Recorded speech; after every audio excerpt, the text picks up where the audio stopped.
के संबंध में सही कथन है पूछा गया है। 1 नंबर कह रहा है लुम्बिनी में भूमि कर घटाकर 1/6 कर दिया। दूसरा कह रहा है पूरे साम्राज्य में बलि नामक कर को क्या कर दिया, समाप्त कर दिया।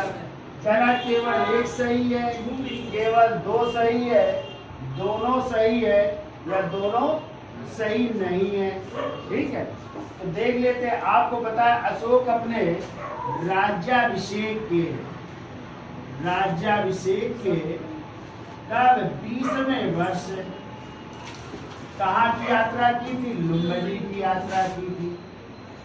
और जब लुम्बिनी की यात्रा की तो इसकी जानकारी उसके एक अभिलेख से मिलती है। उस अभिलेख का नाम है रुम्मन देई अभिलेख।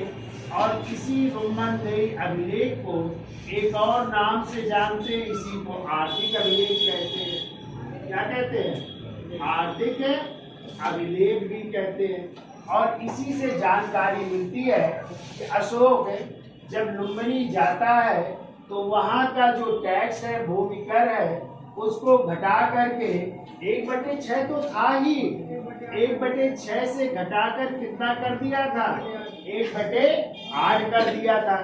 ठीक है, यानी पहला क्या कर रहा है, गलत है। ठीक है, फिर साथ में उसने जो है वहां का यानी लुम्बिनी का जो एक टैक्स लिया जाता था बलि नामक कर, ठीक है, तो उसने केवल लुम्बिनी ने जो है बलि नामक कर को क्या कर दिया था, समाप्त कर दिया था, ना कि पूरे साम्राज्य में समाप्त किया था।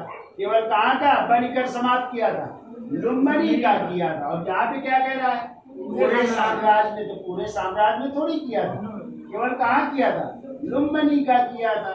इसलिए दूसरा भी क्या है, गलत है। तो यहाँ पे आंसर क्या होगा, दोनों नहीं होगा। ठीक है, क्लियर।